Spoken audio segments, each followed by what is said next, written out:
Halo semuanya, perkenalkan nama aku Kania Febrianti dengan NIM 124140153 dari kelas Sistem Operasi RF. Jadi di sini aku bakalan membahas tugas individu mata kuliah Sistem Operasi dengan topik CPU Scheduling. Pada pembahasan ini, aku akan menjelaskan beberapa algoritma penjadwalan CPU yaitu FIFO atau FCFS, SJF non-primitif, STCF atau primitif FJF, SJF, round robin dengan time quantum 3. Selain itu, aku juga akan menghitung rata-rata turnaround time dan response time. Kemudian, membandingkan keempat algoritma tersebut. Terakhir, aku akan merancang sebuah skema MLFQ atau Multi-Level Feedback Queue. Langsung aja ke videonya. Jadi pertama-tama kita lihat dulu data prosesnya. Ada 5 proses dengan arrival time dan CPU yang beda-beda kan, CPU burst yang beda-beda. Ini tuh udah aku sesuaiin sama 5 digit terakhir nih mau ya, yaitu 4153. Loh, 4153 kok CPU burstnya 52 gini-gini sih? Itu tuh ada ketentuan dan rumus cara ngitungnya sendiri gitu. Jadi aku jelasin dulu yang itu. Wait. Jadi di soal sendiri itu ditulisin bahwa soal ini bersifat unik untuk setiap mahasiswa karena komponen CPU burst diambil dari digit NIM. Didefinisikan bahwa D1, D2, D3, D4, D5 sama dengan 5 digit terakhir NIM Anda, masing-masing 0-9. Gunakan rumus CPU burst sebagai berikut agar tidak ada nilai 0. Contoh perhitungan, contoh NIM-nya 5 digit terakhir NIM adalah 24 ini nih kan. Nah, aku sesuaiin lagi aja sama punya aku ya.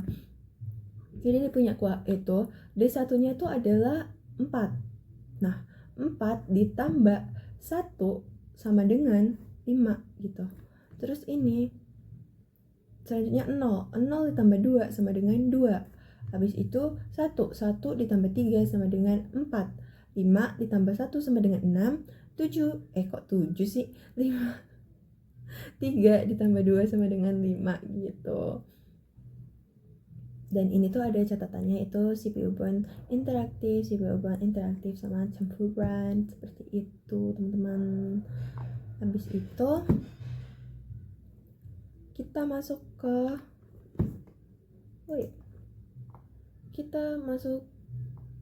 sebelum itu kita juga aku bakal jelasin kalau di soal juga disebutin bahwa konteks switch overhead dianggap itu 0 sehingga nggak bakal mempengaruhi perhitungan waktu. Selain itu juga untuk algoritma round robin itu digunakan time quantum sebesar 3 gitu. Terus di sini juga bisa dilihat ini ada turnaround time. Turnaround time itu adalah waktu total yang dibutuhkan atau sebuah proses sejak datang ke sistem sampai selesai dieksekusi gitu. Rumusnya tuh turnaround time itu waktu selesai dikurang sama waktu datang. Habis itu response time itu waktu sejak proses datang sampai pertama kali mendapatkan CPU. Rumusnya waktu mulai dikerjakan pertama kali dikurang sama waktu datang.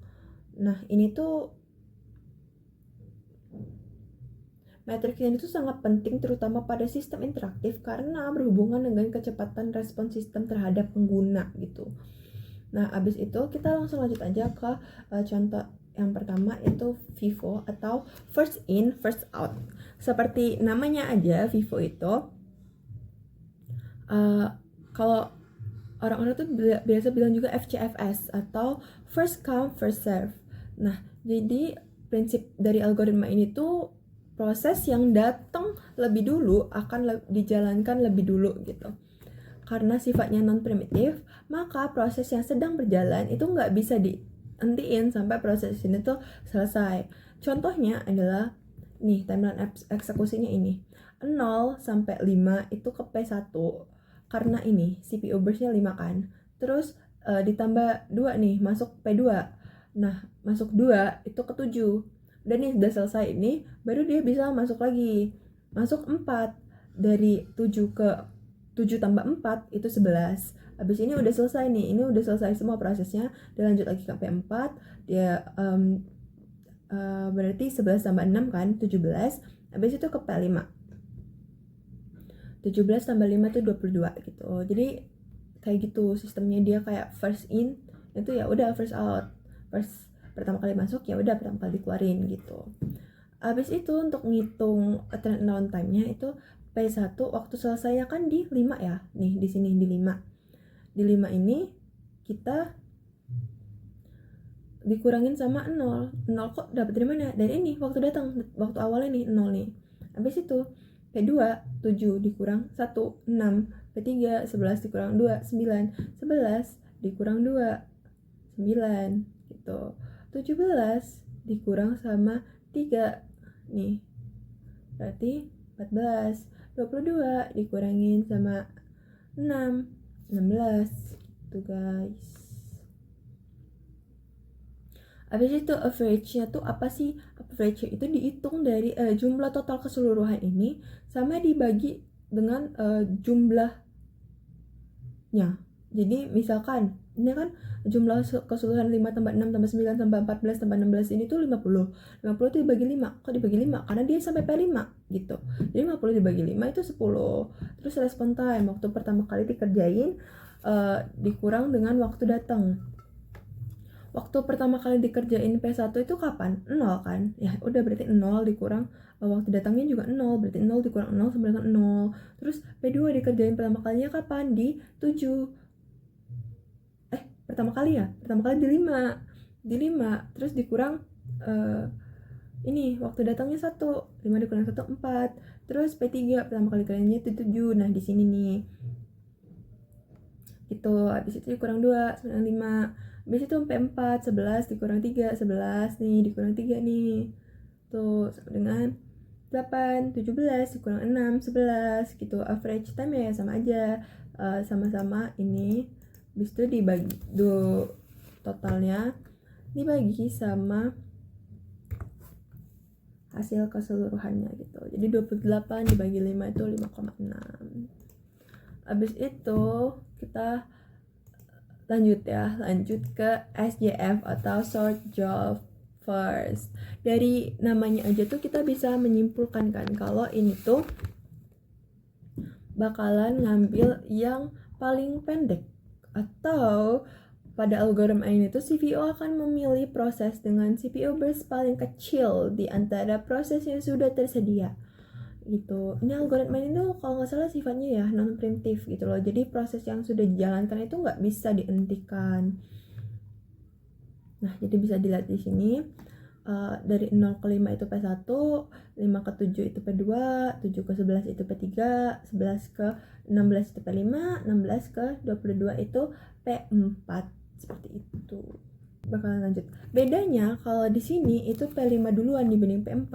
Loh, kenapa P5 duluan dibanding P4? Karena ya balik lagi nih, P5 kan lebih kecil nih CPU burst-nya dibanding P4. P5 tuh CPU burst-nya 5 nih, sementara P4 itu CPU burst-nya 6. Nah, jadi yang dikerjain duluan tuh si P5 ini karena CPU burst-nya lebih kecil dibanding P4 gitu. Habis itu ini sama aja cara ngitung turnaround time itu sama aja di semua ini sama aja cara ngitungnya. Itu waktu selesai dikurang waktu datang. Waktu selesainya kan 5 nih, P1 waktu selesainya kapan? 5 dikurang 0 5. P2 waktu selesainya 7 dikurang 1 6. P3 11 dikurang 2 9. P4 22 dikurang 3 19. P5 16 dikurang 6 10. Average time-nya adalah ini total semua ini kan 49 dibagi 5 sama dengan 9,8 gitu. Habis itu respon time-nya waktu dikerjakan pertama kali terus dikurang dengan waktu datang. Waktu dikerjakan pertama kalinya itu adalah 0 dikurang 0 0. 5 dikurang 1 nih 5 nih. P2 nya 5 kan pertama kali dikerjain. Nah 5 dikurang 1 4. P3 7 dikurang 2 5. P4 16 dikurang 3 13. 11 dikurang 6 5. Terus average time-nya 27 dibagi 5 berapa? 54 dong gitu. 5,4 maksudnya. Udah kayak gitu aja guys. Habis itu kita lanjut ke STCF atau short time to completion first. Nah, kalau STCF ini tuh kebalikan dari SJF karena dia tuh versi primitifnya dari SJF gitu. Artinya, jika ada proses baru yang memiliki sisa waktu eksekusi lebih kecil, maka proses yang sedang berjalan akan dihentikan sementara dan digantikan oleh proses tersebut gitu loh. Jadi timeline eksekusinya itu kayak gini. P1 itu ke nih di detik pertama kan P1 itu sampai detik kelima kan P1 nih. Nah tapi di detik kedua itu P2 nya udah datang, jadi ya P2 nya tetap masuk ke sini dikerjain juga. Nah karena P2 nya udah masuk, P1 nya ditunda dikerjainnya, jadi P2 duluan sampai P2 nya selesai. Kalau P2 nya di sini kan udah selesai nih P2 nya nih, nah terus balik lagi P1, dia tuh kayak balik lagi gitu loh, P1 nya balik lagi ke sini. Nah itu sisa kan udah dikerjain satu tuh, sisa 4 dong P1 nya. Ya udah P1 nya 4 nih sampai sini P7. Terus abis itu di 7 baru datang P3 kan. P3 datang nih, di sini P3 datang. Nah P3 datang, abis itu P3 dikerjain lagi, P3 dikerjain sampai P3 nya selesai. Terus P5 dikerjain, habis P5 selesai baru P4 nya dikerjain. Seperti itu. Kalau ditanya kenapa P5 duluan dibanding P4 gitu, kita balik lagi ke sini guys. Karena proses baru yang memiliki sisa waktu eksekusi paling kecil, makanya diduluin gitu loh. Ini kan nih P1 sisa waktu eksekusinya 4, jadi P1 duluan gitu. Itu P3 nih, P3 udah selesai, masuk baru P5. P5 masuk, P4 baru masuk, terakhir P4 masuk gitu. Cara ngitung nontonnya sama aja.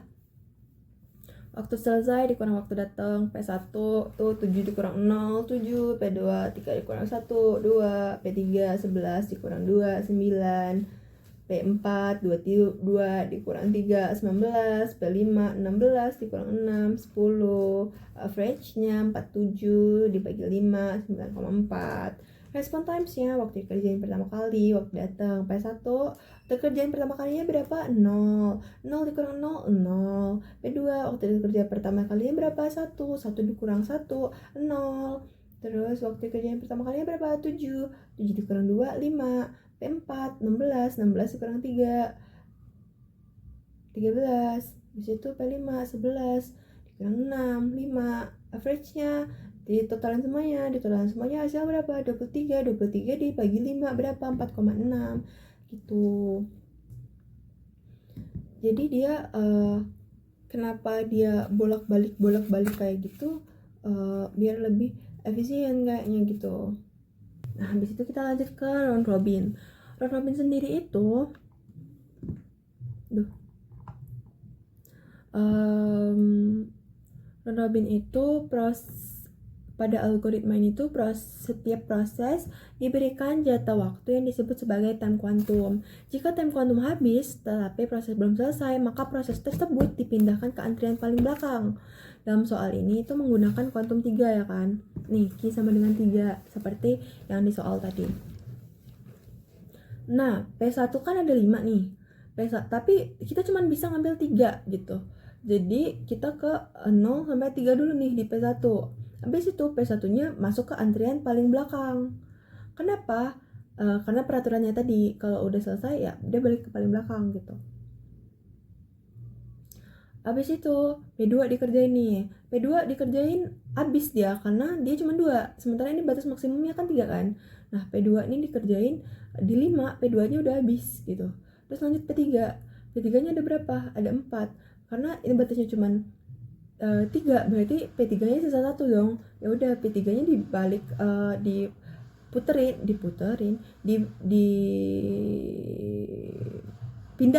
dipindahin ke belakang P1.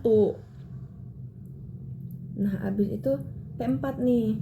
P4 3 berapa? P4-nya ada berapa nih? P4-nya ada 6 kan. Nah, dia cuma masih 3, berarti masih sisa 2. Dan P4-nya diubah ke belakang si P3 gitu. Terus lanjut lagi, balik lagi ke P1. Karena P1 tadi ya tinggal 1 gitu. Jadi diselesain dulu P1-nya karena P1-nya tinggal 1 gitu. Habis itu lanjut ke P5. P5 kan 5, berarti ya dia kurang 2, berarti dia balik ke paling ujung gitu. Habis itu ke P3. terus ke P4, habis itu baru ke P5 lagi gitu. Turnaround time-nya sama aja cara ngitungnya, yaitu waktu selesai dikurang dengan waktu datang. P1-nya 13 dikurang 13 dikurang 0, 13, 5 dikurang 1, 4, 17 dikurang 2, 15, 20 dikurang 3, 17, 22 dikurang 6, 10, 65 dibagi 5, 13 gitu. Respon time-nya juga sama aja cara ngerjainnya. Pertama kali datangnya 0, pertama kali dikerjainnya 0, jadi 0. Terus pertama kali dikerjainnya 3, terus dikurang, pertama kali datangnya 2, jadinya pertama kali datangnya 1, jadinya 2 gitu. Sama aja, semuanya sama aja guys. P3, 5 dikurang 2, 3, 4, P4, 8 dikurang 3, 5, P5, 13 dikurang 6, 7, 17 dibagi 5, 3,4 gitu. Nah, habis itu kita masuk ke perbandingan algoritma. Nah, jadi jika kita bandingin hasil keempat algoritma itu, yang FIFO atau first in first out itu turnaround time-nya ada 10, terus response time-nya 5,6. Habis itu SJF atau short job first itu turnaround time-nya 9,8, response time-nya 5,4. Habis itu STCF turnaround time-nya 9,4, response time-nya 4,6. Habis itu round robin itu turnaround-nya berapa? Ada 13, respon time-nya 3,4. Nah, jadi kalau dibandingin dari sini, menurut aku itu algoritma terbaik untuk turnaround time sendiri itu ada di STCF, karena rata-ratanya itu paling kecil. Itu kan rata-ratanya 9,4 nih. Sementara yang lain tuh udah 6,8, ini 10, ini 13 bahkan. Menurut aku yang paling efisien lah istilahnya tuh, itu yang STCF, karena dia lebih kecil turnaround time-nya. Nah, hal ini tuh menunjukin kalau STCF itu selalu memprioritaskan proses dengan sisa waktu paling pendek, sehingga banyak proses yang lebih cepat selesai gitu. Kalau untuk sistem interaktif itu algoritma terbaiknya itu ada di round robin, yaitu karena respon time-nya itu paling kecil, yaitu 3,4. Karena setiap proses mendapatkan giliran CPU secara berkala, pengguna tidak perlu menunggu terlalu lama untuk mendapatkan respon awal gitu.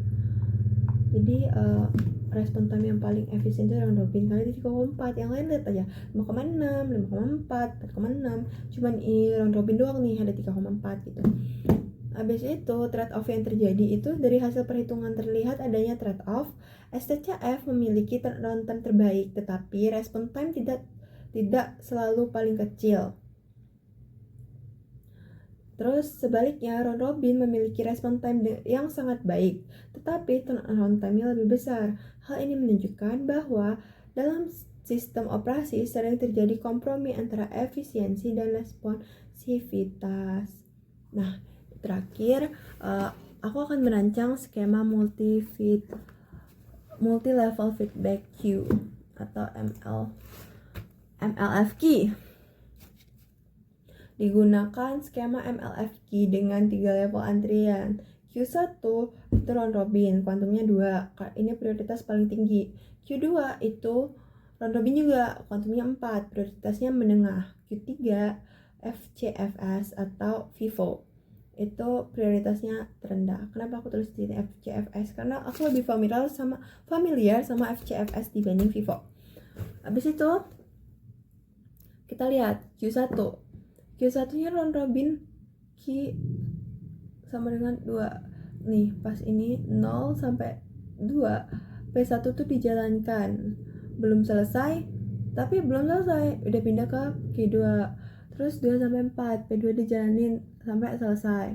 Terus P3 4 sampai 6 itu belum selesai, karena dia 4 sampai 6 kan belum selesai kan, karena ini round robinnya cuma 2 nih, jadi dia cuma bisa 2 gitu, karena belum selesai. Terus kita pindah lagi ke Q2, terus P4 jalanin belum selesai, pindah ke Q2, 8 sampai 10 belum selesai, pindah ke Q2. Setelah Q1 kosong, CPU tuh lanjut ke Q2 nih. Q2 round robin Q sama dengan 4, jadi P1 dijalanin langsung selesai dong, P1 jalan langsung selesai, P2 dijalanin langsung selesai, P3 dijalanin langsung selesai. P2 udah selesai dari awal. Dia yang dijalanin cuma P1, P3, P4, P5 dijalanin sampai selesai gitu. Terus, ini aturan priority busnya. Bus interval setiap 20 agar proses di queue terendah tetap mendapat kesempatan CPU. Tetapi tidak terlalu sering sehingga tidak mengganggu proses di prioritas tinggi gitu. Terus kenapa Q3-nya nggak kepake? Ya karena udah di Q2. Q2 udah selesai nih. Udah selesai semua ini di Q2. Jadi Q3-nya nggak perlu dipakai gitu. Nah, terus kenapa aturan MLFQ yang aku pakai ini dapat mengurangi starvation, I don't know how to pronounce it. Aturan pada MLFQ ini dapat mengurangi starvation karena setiap proses pertama kali akan mendapat masuk ke Q1 yang memiliki prioritas tertinggi nih. Sehingga semua proses itu tetap mendapat kesempatan untuk dijalankan. Selain itu, sistem juga menggunakan priority boost secara berkala, yaitu setiap 20 menit waktu, 20 unit waktu, bukan menit, unit atau 20 detik waktu, semua proses yang berada di Q2 atau Q3 akan dipindahkan kembali ke Q1. Dengan mekanisme ini, proses yang berada di antrian prioritas rendah tidak akan menunggu terlalu lama karena mereka akan kembali mendapatkan prioritas tinggi. Dengan demikian, tidak ada proses yang terus-menerus tertunda dan tidak mendapatkan CPU sehingga starvation dapat diminimalkan. Jadi,